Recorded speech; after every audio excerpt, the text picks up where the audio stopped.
মাত্র একটা সেদ্ধ আলু আর দুটো ডিম দিয়ে আপনাদের জন্য দুপুরের লাঞ্চের একটা সহজ রেসিপি আপনাদের সাথে শেয়ার করব। আপনারা যদি ডিমের একই রকম রেসিপি খেতে খেতে যদি বোর হয়ে যান, তাহলে কিন্তু একটু অন্যরকমভাবে এই রেসিপিটা বানিয়ে ট্রাই করে দেখতে পারেন। এইভাবে একবার যদি আপনারা বানিয়ে খান, দেখবেন এই রেসিপির একদম প্রেমে পড়ে যাবেন। হাই হ্যালো নমস্কার, আমি অর্পিতা। আমার চ্যানেলে আরেকটি নতুন মজাদার রেসিপি দেখার জন্য আপনাদের অনেক অনেক স্বাগত। তাহলে চলুন বন্ধুরা, দেরি না করে ডিম আর আলুর এই রেসিপিটা দেখে নেওয়া যাক। আজকে রেসিপির জন্য এখানে একটা বাটির মধ্যে আমি দুখানা ডিমকে ফাটিয়ে নিয়েছি। এখানে আজকে রেসিপির জন্য আমি দুখানা ডিমের ব্যবহার করেছি। আপনারা আপনাদের প্রয়োজন অনুযায়ী ডিমের পরিমাণ কম বেশি করে নিতে পারেন। ডিমের পরিমাণটা যত বেশি হবে এই রেসিপিটা খেতে তত ভালো লাগবে। ডিমটা বাটিতে ফাটিয়ে নেওয়ার পরে এখন দেখুন এখানে আমি নিয়ে নিয়েছি একটা সেদ্ধ আলু। দুটো ডিমের জন্য এখানে একটা আমি বড় সাইজে সেদ্ধ করে রাখা আলু নিয়েছি। আলুটাকে আমি নুন দিয়ে আগে সেদ্ধ করে খোসা ছাড়িয়ে নিয়েছিলাম। এখন এখানে একটা ছোট হোলওয়ালা গ্রেটার নিয়েছি, আর তার সাহায্যে এখন আমরা পুরো সেদ্ধ আলুটাকে গ্রেট করে নেব। আপনারা চাইলে আলুটাকে গ্রেট না করে হাত দিয়ে ম্যাশ করেও তারপরেও ডিমটা অ্যাড করতে পারেন। এখানে আলুটাকে আমি গ্রেটারে পুরো গ্রেট করে নিয়েছি। এখন আমি এর মধ্যে আরও কিছু ইনগ্রিডিয়েন্টস অ্যাড করব। সবার প্রথমে এখানে দিয়ে দিলাম মিহি করে কুচানো পেঁয়াজ। এখানে একটা আমি মিডিয়াম সাইজের পেঁয়াজের অর্ধেকটাকে কুচিয়ে দিয়ে দিয়েছি। তার সাথে দিয়ে দিলাম 2-3খানা মিহি করে কুচানো কাঁচা লঙ্কা। এখানে আপনারা কিছুটা পরিমাণে গোলমরিচের গুঁড়ো অ্যাড করতে পারেন। এখন এর মধ্যে দিয়ে দিলাম আমি 1/4 চামচ মতো হলুদ গুঁড়ো, 1/4 চামচ মতো দিয়ে দিলাম রেড চিলি পাউডার। এখন এর মধ্যে দিয়ে দেবো স্বাদ অনুযায়ী নুন। এবার এর মধ্যে দিয়ে দিলাম কিছুটা পরিমাণে কুচানো ধনে পাতা। এখন একটা হ্যান্ড হুইস্কারের সাহায্যে সব কিছুকে খুব ভালো করে মিশিয়ে নেব। যেহেতু এখানে আলুটাকে আমি গ্রেট করে নিয়েছিলাম, সেজন্য এর মধ্যে কোনো আলুর বড় ডালাও থাকবে না, আর মেশাতেও আমাদের ডিমের সাথে খুব সুবিধা হবে। এভাবে কিছুক্ষণ সময় ধরে সব কিছুকে খুব ভালো করে আমরা ডিমের মধ্যে ফাটিয়ে নেব। এই রেসিপিটা আপনারা একবার অবশ্যই বানিয়ে দেখবেন। ভাত, রুটি, পরোটা যার সাথেই খান না কেন, দেখবেন খেতে খুবই টেস্টি লাগবে। এখানে সব কিছুকে কিছুক্ষণ ধরে আমি ভালো করে মিক্স করে নিয়েছি। তাহলে এখন চলুন আমরা চলে যাব নেক্সট প্রিপারেশনে। এদিকে গ্যাসে একটা প্যান বসিয়ে নিয়েছি, আর প্যানের মধ্যে দিয়ে দিয়েছি 1 চামচ মতো তেল। এখানে আমি সর্ষের তেলের ব্যবহার করেছি। তেলটা যখন ভালো মতো গরম হয়ে যাবে, তখন আমাদের যে আলু আর ডিমের ব্যাটারটা ছিল সেটা এর মধ্যে পুরো দিয়ে দেবো। আর ব্যাটারটা দেওয়ার সময় কিন্তু গ্যাসের ফ্লেমটাকে একদম আমাদের লোতে রাখতে হবে। আর ব্যাটারটাকে খুব ভালো করে আমাদের চারিদিকে এটাকে সমানভাবে স্প্রেড করে দিতে হবে। পুরো প্যানের মধ্যে আমি সমানভাবে চারিদিকে এটাকে ছড়িয়ে নেওয়ার পরে এখন এটাকে কভার করে আমি লো ফ্লেমে প্রায় 3 থেকে 4 মিনিটের জন্য এটাকে ছেড়ে দেবো। আর 3 থেকে 4 মিনিট পরে আমরা কভারটা সরিয়ে এখন এটাকে নিচ থেকে একটা স্প্যাচুলার সাহায্যে চেক করে নেবো যে নিচের দিকটা ঠিকমতো কুক হয়েছে কিনা। নিচের দিকটা সুন্দর কুক হয়ে গেছে। এখন দুটো স্প্যাচুলার সাহায্যে আমি এটাকে প্যানের মধ্যে এইভাবে উল্টে দেবো।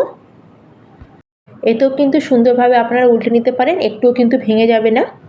এখন কিন্তু নিচের দিকটাকেও আমাদের ভালো মতো কুক হতে দিতে হবে, সেজন্য জাস্ট আমি 1 মিনিটের জন্য এটাকে কভার করে দিলাম। এখানে কিন্তু আর কোনো রকম আমরা তেল দেবো না। প্রথমেই যেটুকুনি তেল অ্যাড করেছিলাম তাতেই কিন্তু দুদিকটা সুন্দর ফ্রাই হয়ে যাবে। এইভাবে দুদিকটা একটু ঢেকে আমরা কভার করে ফ্রাই করলে কি হবে, ভেতর থেকে একদম কাঁচা থাকবে না, আর ভেতরটা সুন্দর কুক হয়ে যাবে। এখানে কিন্তু দুদিকটা সুন্দর ভাজা হয়ে গেছে, একটু মোটা হয়ে ফুলে গেছে। এখন গ্যাসের ফ্লেমটাকে অফ করে দেবো, আর এটাকে প্যান থেকে একটা প্লেটের মধ্যে ঢেলে নেবো। আর এখানে দেখুন বন্ধুরা, এটা দেখতে কত লোভনীয় লাগছে। এগুলো গরম থাকা অবস্থায় এখন কাটবো না, একটু যখন ঠান্ডা হবে তখন এগুলোকে আমরা পিস করে কেটে নেব। কিছুক্ষণ রাখার পরে এটা যখন হালকা ঠান্ডা হয়ে যাবে, তখন একটা ছুরির সাহায্যে আমাদের এই ডিমের ধোকাটাকে আমরা টুকরো করে কেটে নেব। এখানে আপনাদের যেরকম শেপ পছন্দ আপনারা সেরকম করে এগুলোকে কেটে নিতে পারেন। এখানে একটু আমি স্কোয়ার শেপ করে পিসগুলোকে কেটে নিচ্ছি। মাত্র একটা সেদ্ধ আলু আর দুটো ডিম দিয়ে এইভাবে আপনারা ডিমের ধোকাটা রান্না করে পুরো পরিবারের জন্য বানিয়ে নিতে পারেন। ডিমের একঘেয়েমি রেসিপি থেকে একটু আলাদাভাবে আপনারা এই রেসিপিটা বাড়িতে বানিয়ে দেখতে পারেন। এখানে দেখুন আমি নিজের পছন্দ অনুযায়ী এইভাবে শেপগুলো করে কেটে নিয়েছি, আর কত সুন্দর হয়েছে দেখতে এগুলো। এখানে ডিমের ধোকাগুলো কিন্তু খুব বেশি মোটাও হবে না, আবার খুব বেশি পাতলাও হবে না, একটু মিডিয়াম করেই আমাদের কিন্তু এখানে ধোকাগুলো বানিয়ে নিতে হবে।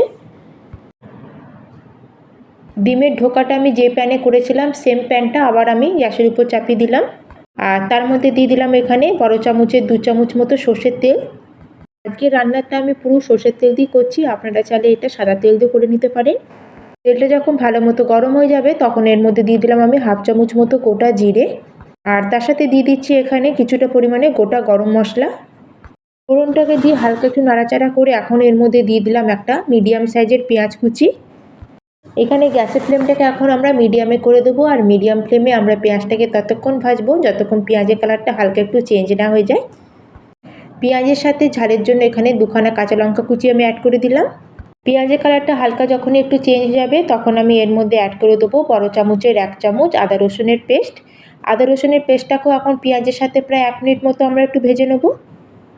আদা রসুনের এখানে যে একটা কাঁচা গন্ধ সেটা যাওয়া পর্যন্ত এটাকে আমরা হালকা একটু নাড়াচাড়া করে নিয়েছি। এখন এর মধ্যে দিয়ে দিলাম আমি হাফ চামচ মতো হলুদ গুঁড়ো, আর 1 চামচ মতো দিয়ে দিলাম এখানে কাশ্মীরি লঙ্কা পাউডার।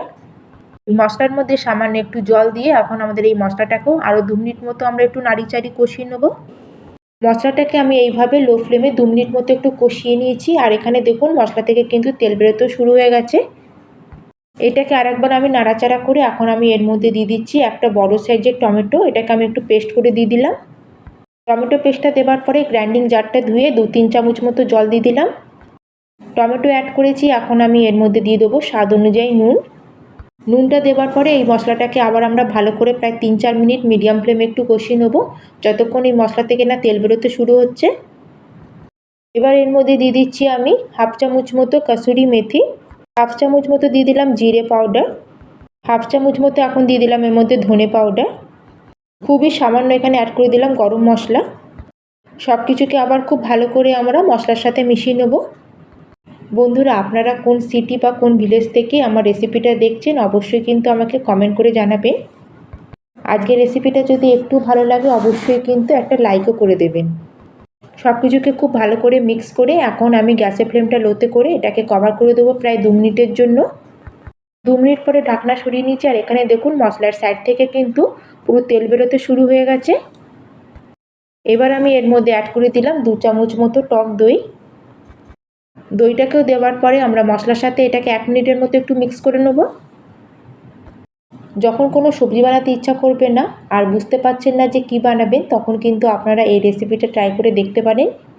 এটা যদি আপনারা একবার বানিয়ে খান দেখবেন সপ্তাহে 2 থেকে 3 দিন এইভাবে বানিয়ে খেতে পছন্দ করবেন। দইটা অ্যাড করার পরে মশলার সাথে প্রায় আমি 1 মিনিট মতো ভালো করে একটু নাড়াচাড়া করে নিয়েছি। এখন আমি এর মধ্যে অ্যাড করে দেবো জল। এখন এখানে আমি বড় গ্লাসের 1 গ্লাস মতো জল অ্যাড করে দিলাম। জলটাকে খুব ভালো করে আমরা মশলার সাথে মিক্স করে নেবো, আর গ্রেভিটাকে এখন বয়েল হওয়ার জন্য আমরা ছেড়ে দেবো। যখন গ্রেভির মধ্যে এরকম হালকা বয়েল হতে শুরু হবে তখন আমাদের এর মধ্যে অ্যাড করে দিতে হবে ডিমের ধোকাগুলোকে, যেগুলো আমরা তৈরি করে রেখেছিলাম। ধোকাগুলো দেওয়ার পরে এখন আমরা গ্রেভির মধ্যে হালকা হাতে এটাকে একবার মিক্স করে নেব। এখন গ্যাসের ফ্লেমটাকে মিডিয়ামে করে এটাকে কভার করে দেবো জাস্ট 3 মিনিটের জন্য। যেহেতু এখানে ডিমের ধোকাগুলো একদম সফট আছে সেজন্য এগুলোকে বেশি নাড়াবো না। 3 মিনিট মতো হয়ে গেছে, এখন কভারটা সরিয়ে এটাকে একটু চেক করে নেব।